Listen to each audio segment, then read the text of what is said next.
ओम नमः पार्वती पते हर हर महादेव। प्रिय श्रोताओं, आप सभी पर भगवान शिव और माता पार्वती की कृपा सदा सर्वदा बनी रहे। प्रिय श्रोताओं, आप सभी को सोमवती अमावस्या की हार्दिक शुभकामनाएं।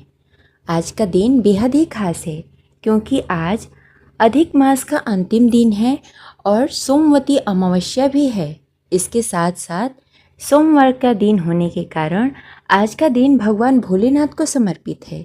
तो आइए आज इस शुभ दिन पर सुनते हैं सोमवार संपूर्ण व्रत कथा। तो प्रेम से बोलिए शिव जी माता पार्वती की जय, गौरी पुत्र गणेश की जय, जय शिव शंभु। कथा शुरू करने से पहले इस वीडियो को लाइक करके कमेंट बॉक्स में हर हर महादेव अवश्य लिखें। सोमवार व्रत की पौराणिक कथा के अनुसार एक बार की बात है, भगवान शिव माता पार्वती के साथ भ्रमण करते हुए मृत्युलोक में अमरावती नगरी में आ गए।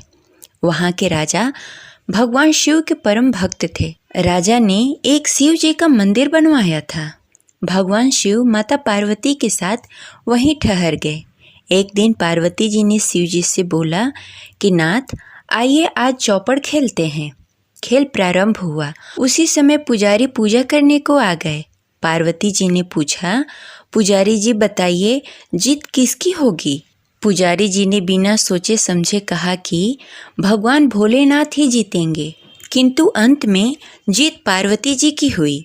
पार्वती जी ने मिथ्या भाषण के कारण पुजारी जी को कोढ़ी होने का श्राप दे दिया। पुजारी जी कोढ़ी हो गए।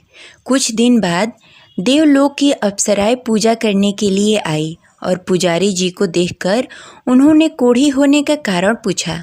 पुजारी जी ने सब बातें बता दी। अप्सराएं बोली, पुजारी जी आप 16 सोमवार का व्रत करो, महादेव जी आपका कष्ट दूर कर देंगे।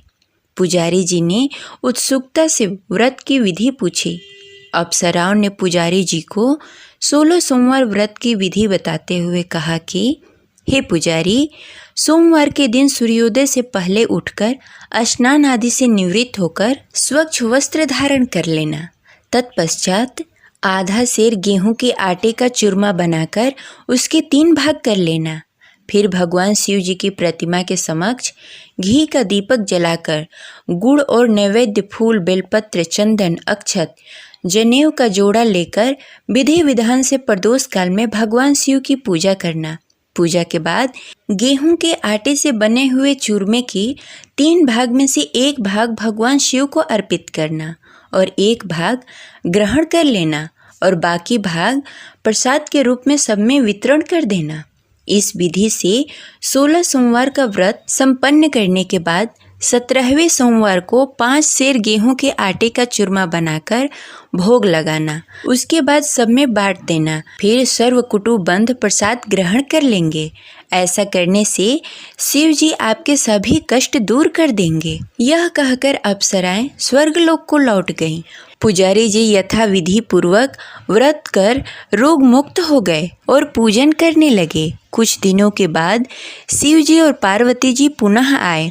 पुजारी जी को कुशल देखकर पार्वती जी ने उनके रोग मुक्त होने का कारण पूछा। पुजारी जी ने सभी बातें बताईं। पुजारी जी के कथनानुसार पार्वती जी ने व्रत किया। फलस्वरूप कार्तिकेय जी माता पार्वती के पास आ गए और माता के आज्ञाकारी हुए। कार्तिकेय जी ने भी माता पार्वती से पूछा कि क्या कारण है जिससे मेरा मन बदल गया और मैं आपके चरणों में आ गया। पार्वती जी ने वही व्रत बताया। कार्तिकेय जी ने भी इस व्रत का पालन किया। फलस्वरूप उनका बिछड़ा हुआ मित्र मिला और उनके मित्र ने भी कारण पूछा और बताए हुए विधि से उनके मित्र ने विवाह की इच्छा से व्रत पूजन किया। फलस्वरूप वह विदेश गया और राजा की कन्या से स्वयंवर हो गया। राजा का प्रण था कि हाथनी जिसको माला पहनाएगी उसी के साथ राजा की पुत्री का विवाह होगा। वह ब्राह्मण कुमार भी स्वयंवर को देखने की इच्छा से एक ओर जा बैठा। हथनी ने माला इसी ब्राह्मण कुमार को पहना दी। धूमधाम से विवाह हुआ। तत्पश्चात दोनों सुख से रहने लगे। एक दिन राजकन्या ने पूछा कि आपने कौन सा पुण्य किया जिससे राजकुमारों को छोड़कर हथनी ने आपको चुना? ब्राह्मण ने 16 सोमवार का व्रत का सविधि बताया। राजकन्या ने पुत्र प्राप्ति की इच्छा से व्रत किया और सर्वगुण संपन्न पुत्र प्राप्त किया। बड़े होने पर पुत्र ने पूछा, माताजी, किस पुण्य से आपको मेरी प्राप्ति हुई? राजकन्या ने सब विधि पूर्वक 16 सोमवार का व्रत बताया। पुत्र राज्य की कामना से व्रत करने लगा। उसी समय दूसरे राज्य के राजा ने अपने दूतों को भेजा। राजा के दूतों ने आकर उसे अपनी राजकुमारी के लिए चुना। आनंद से विवाह संपन्न हुआ। राजा के दिवंगत होने पर ब्राह्मण कुमार को राजगद्दी मिली। वह इस व्रत को करता रहा। एक दिन अपनी पत्नी को पूजा सामग्री शिवालय से ले जाने को कहा, परंतु उसने दासियों द्वारा भिजवा दिया। जब राजा ने पूजन समाप्त किया तो आकाशवाणी हुई, इस पत्नी को निकाल दे, नहीं तो तेरा सत्यानाश कर देगी। प्रभु की आज्ञा मानकर उसने रानी को निकाल दिया। रानी भाग्य को कोसते हुए नगर में एक बुढ़िया के पास आई। उसका हाल देखकर बुढ़िया ने उसके सिर पर सूत की पोटली रखकर बाजार भेजा। रास्ते में आंधी आई और पोटली उड़ गई। बुढ़िया ने उसे फटकार कर बाहर निकाल दिया। वहाँ से वह रानी तेली के यहाँ पहुँची और तेली का सारा बर्तन चटक गया। तेली ने भी उसे निकाल दिया। रानी पानी पीने नदी पर पहुँची और नदी सूख गई। सरोवर पहुँची तो हाथ का स्पर्श होते ही जल में कीड़े पड़ गए। वही जल को पीकर आराम करने के लिए जिस पेड़ के नीचे जाती वह पेड़ सूख जाता। वन और सरोवर की यह दशा देखकर ग्वाले उसे मंदिर के गोसाई के पास ले गए। उसे देखकर गोसाई जी समझ गए कि यह कुलीन अबला विपत्ति की मारी हुई है। धैर्य बांधते हुए बोले, बेटी तू मेरे यहाँ रह जा, किसी बात की चिंता मत कर।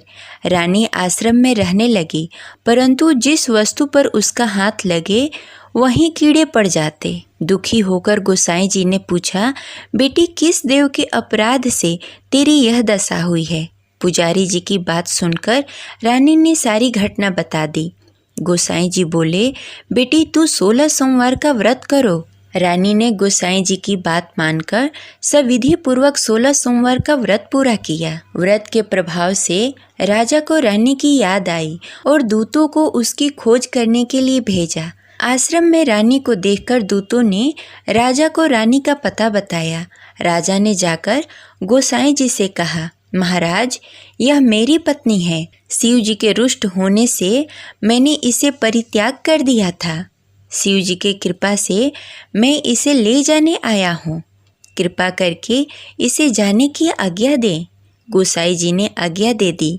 राजा रानी को नगर में लेकर आए और नगर वासियों ने नगर सजाया, बाजे बजाने लगे और मंगलाचार हुआ। तत्पश्चात शिव जी की कृपा से प्रतिवर्ष 16 सोमवार का व्रत कर वह रानी के साथ सुखपूर्वक रहने लगे। इसी प्रकार जो भी मनुष्य भक्ति सहित और विधि पूर्वक 16 सोमवार का व्रत करता है और कथा सुनता है, उसकी सभी मनोकामनाएं पूर्ण होती है और अंत में वह शिव जी को प्राप्त होता है। इस प्रकार 16 सोमवार व्रत कथा संपन्न हुई। अब चलिए सुनते हैं सोमवार की दूसरी कथा। प्राचीन काल में एक नगर में एक साहूकार रहता था, जिसके यहाँ धन्य धान्य की कोई कमी नहीं थी। फिर भी वो हमेशा उदास रहा करता था, क्योंकि उसके पास कोई पुत्र नहीं था। वह इसी चिंता में रात दिन रहता था। वह पुत्र कामना के लिए प्रतिदिन सोमवार को शिव जी का व्रत और पूजा किया करता था तथा संध्या काल को शिव मंदिर में जाकर शिवलिंग के सामने दीपक जलाया करता था। उसकी इस भक्ति भाव को देखकर एक समय श्री पार्वती जी ने शिव जी से कहा कि हे प्रभु, यह साहूकार आपका बहुत ही अनन्य भक्त है और सदैव आपका व्रत और पूजन बड़ी ही श्रद्धा के साथ करता है। इसकी मनोकामना पूर्ण करनी चाहिए। शिव जी ने कहा, हे पार्वती, यह संसार का कर्म क्षेत्र है। जैसे किसान खेत में जैसा बीज डालता है वैसा ही फल काटता है, इसी प्रकार इस दुनिया में जो जैसा कर्म करता है वैसा ही फल पाता है। पार्वती जी ने अत्यंत आग्रह से कहा, हे प्रभु, जब वह आपका अनन्य भक्त है, उसको अगर किसी प्रकार का दुख है तो आपको अवश्य ही उसका दुख दूर करना चाहिए, क्योंकि आप सदैव अपने भक्तों पर दया करते हैं, उसके दुख को दूर करते हैं। यदि आप ऐसा नहीं करेंगे तो कोई मनुष्य आपकी सेवा और व्रत क्यों करे? पार्वती जी का ऐसा आग्रह देख शिव जी ने कहा, हे पार्वती, इसका कोई पुत्र नहीं है, इसीलिए यह सदैव दुखी रहता है। इसके भाग्य में पुत्र न होने पर भी मैं इसको पुत्र प्राप्ति का वर देता हूँ, परंतु यह पुत्र केवल 16 वर्षों तक ही जीवित रहेगा। इसके पश्चात मृत्यु को प्राप्त हो जाएगा। इससे अधिक मैं और कुछ नहीं कर सकता। ये सभी बातें साहूकार सुन रहा था। इससे उसको न कोई प्रसन्नता हुई और न ही कोई दुख हुआ। वह पहले जैसा ही शिव जी का व्रत और पूजन करता रहा। कुछ काल व्यतीत होने के पश्चात साहूकार की पत्नी गर्भवती हुई और 10वें महीने उसने पुत्र को जन्म दिया।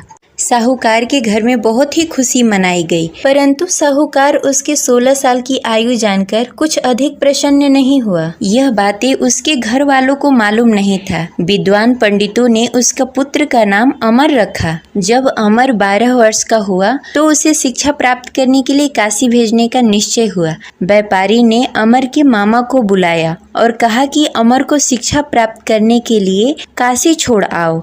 अमर अपने मामा के साथ शिक्षा प्राप्त करने के लिए चला गया। रास्ते में जहां अमर और उसके मामा विश्राम करने के लिए ठहरते, वहीं यज्ञ करते और ब्राह्मणों को भोजन कराते। लंबी यात्रा के बाद अमर और उसके मामा एक नगर में पहुंचे। उस नगर में राजा की कन्या के विवाह की खुशी में सभी नगर को सजाया गया था। निश्चित समय पे बारात आ गई, लेकिन वर का पिता अपने बेटे की एक आंख से काने होने के कारण बहुत चिंतित था। उसे इस बात का भय सता रहा था कि राजा को इस बात का पता न चले, कहीं वह विवाह से इनकार न कर दे, इससे उसकी बदनामी होगी। वर के पिता ने अमर को देखा। उसके मस्तिष्क में एक विचार आया। उसने सोचा, क्यों न इस लड़के को दुल्हा बनाकर राजकुमारी से विवाह करा दूं। विवाह के बाद उसको धन देकर विदा कर दूंगा और राजकुमारी को अपने नगर ले जाऊंगा। वर के पिता ने इसी संबंध में अमर और उसके मामा से बातें।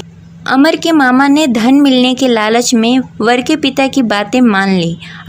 अमर को दूल्हे का वस्त्र पहनाकर राजकुमारी चंद्रिका से विवाह करा दिया। राजा ने बहुत सारा धन देकर राजकुमारी को विदा किया।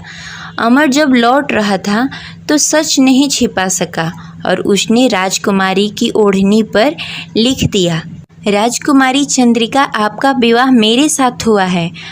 मैं काशी शिक्षा प्राप्त करने के लिए जा रहा हूँ। अब तुम्हें जिस नवयुवक की पत्नी बनना पड़ेगा वह काना है। जब राजकुमारी ने अपनी ओढ़नी पर लिखा हुआ पढ़ा तो उसके काने लड़के के साथ जाने से इनकार कर दिया। राजा ने सब बातें जानकर राजकुमारी को महल में रख लिया और उधर अमर अपने मामा के साथ काशी पहुँच गया। अमर ने गुरुकुल में पढ़ना शुरू कर दिया। जब अमर की आयु 16 वर्ष पूरी हो गई, उसने एक यज्ञ किया। यज्ञ की समाप्ति पर ब्राह्मणों को भोजन कराया और सभी को अन्न और वस्त्र दान किए। रात्रि को अमर अपने शयन कक्ष में सोने के लिए चला गया। शिव जी के वरदान के अनुसार शयन अवस्था में अमर के प्राण पखेरु उड़ गए। सूर्योदय पर मामा अमर को मृत देखकर रोने लगे। आसपास के लोग भी एकत्र होकर दुख प्रकट करने लगे। मामा के रोने विलापने का स्वर समीप से गुजरते हुए भगवान शिव और माता पार्वती ने सुन लिया। पार्वती जी ने शिव जी से कहा, मुझे इसके रोने का स्वर सहन नहीं हो रहा है, आप इस व्यक्ति के कष्ट अवश्य दूर करें। भगवान शिव जी ने पार्वती जी के साथ अदृश्य रूप में समीप जाकर अमर को देखा तो पार्वती जी से बोला, हे पार्वती, यह तो वही व्यापारी का पुत्र है। मैंने इसे 16 वर्ष तक की आयु का वरदान दिया था। इसकी आयु पूरी हो गई है। पार्वती जी ने फिर भगवान शिव जी से निवेदन किया, हे प्रभु, आप इस लड़के को जीवित करें, नहीं तो इसके माता पिता पुत्र की मृत्यु के कारण रो रो कर अपने प्राण त्याग देंगे। इसके पिता तो आपके परम भक्त हैं, जो वर्षों से सोमवार का व्रत करते हुए भोग लगा रहा है।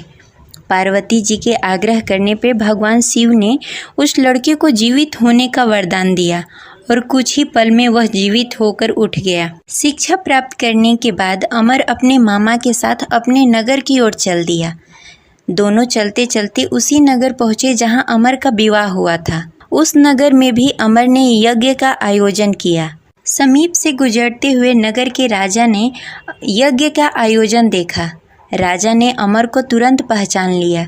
यज्ञ समाप्त होने पर राजा ने अमर और उसके मामा को महल में लेकर गए और कुछ दिनों तक उन्हें महल में ही रखा।